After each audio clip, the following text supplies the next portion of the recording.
국민의당 안철수 대표는 선 대표직 사퇴 후 통합 전당대회 개최라는 당내 중립파 의원들의 중재안을 끝내 거부했습니다. 중립파로 분류되는 김동철 원내대표는 안 대표가 중립파의 충정은 이해한다면서도 중재안을 수용하기는 곤란하다고 말했다고 전했습니다.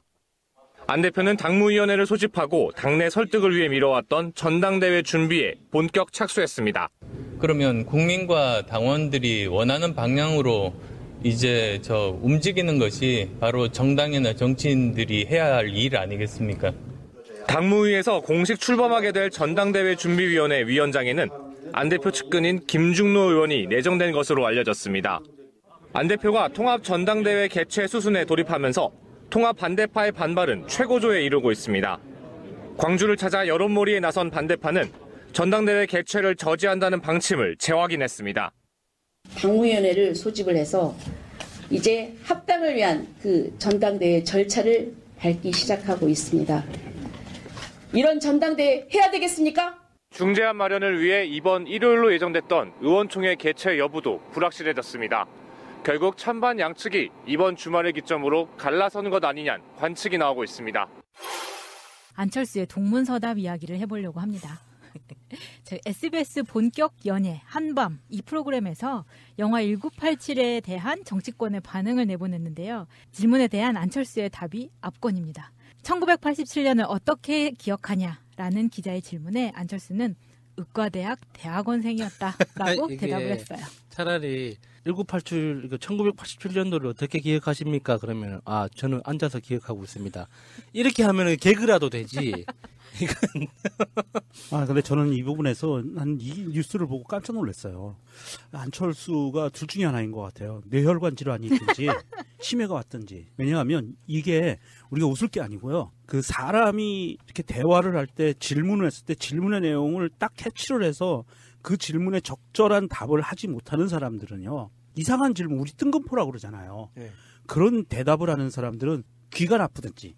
근데 귀 나쁜 건 아니에요. 그건 제껴놓고. 그 다음에 뇌혈관 질환이 있어서 뇌의 이 언어나 사고력을 담당하는 부분에 약간 문제가 온 경우가 많아요. 그래서 뇌혈관 질환이나 이게 치매 초기 증상이기도 하고요. 안철수 씨가 약간 아픈 거 아닌가? 저는 이게 지금 그렇게 추측할 수도 있는데 너무 눈치가 없는 거죠. 그러면 천만다행인데 상대방의 질문의 요지, 의도 이런 거를 전혀 파악을 못했다는 뜻이잖아요. 그렇죠. 저는 이렇게 해봤어요. 이건 뭔가 특권의식 같은 게 아니냐. 왜냐하면 의대생이 그럴 시간이 있나? 약간 이런 뉘앙스가 아니었나. 설마요. 그러면은 의대생들은 정치적으로 아무 의견도 없고 다 바보 천체예요? 자기는 서울대 의대생이었다 이거지. 본인은 그랬잖아. 그러니까 그렇다고 저는 그래서 이 특권의식이 좀 보여가지고 더 재수가 없더라고요. 그런데 그래서 잠깐 찾아봤더니 문화일보에 따르면 이 안철수가 서울대 의대 대학원생이던 87년도에 의대를 졸업을 하고 대학원생이 된 거예요.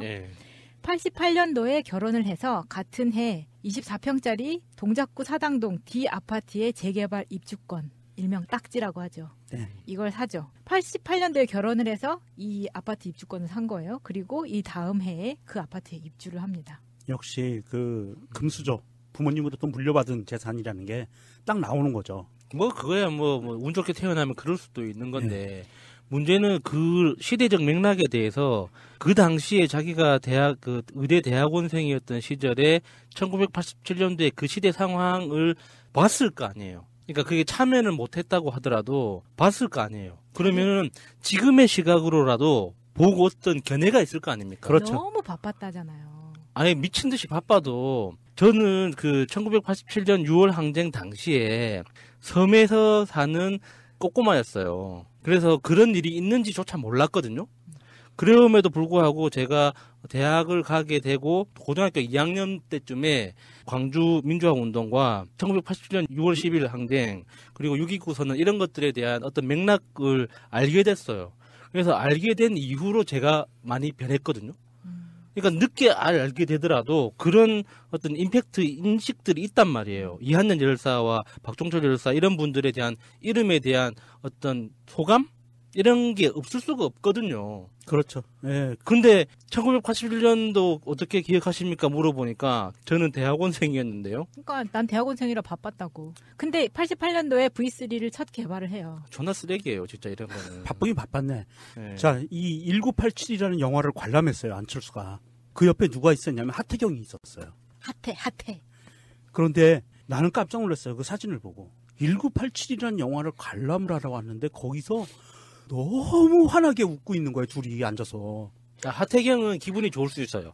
이제 통합이 되면 아, 이제 지가 이제 넘버 3에서 넘버 2가 될 수도 있고 이게 어떤 다른 자기의 정치적 지형이 열리는 거기 때문에 안철수하고 같이 다니는 그 자리가 너무나 재밌었을 거예요. 항상 즐거웠을 텐데. 그런데 이 정치인들은 그 자리가 어떤 자리인지를 명확히 알고 다녀야 되는데 그 자리가 그렇게 환하게 웃으면서 박장대소할 수 있는 자리가 아니잖아요.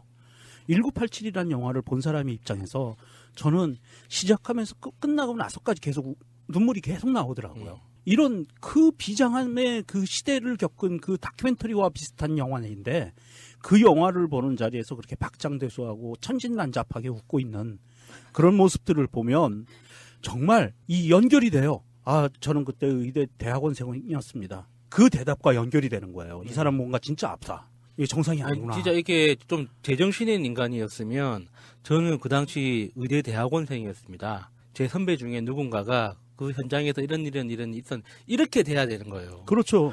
이게 단순히가 그 질문에 대해서 저 대학원생이어서 잘 몰라요. 그 자기 스스로를 진짜 바보 천치라고 인정하는 거죠. 아니 그리고 이 관람을 여의도 CGV에서 했다고 하는데 안철수가 했던 넥타이 색깔이 저는 좀 눈길이 가더라고요.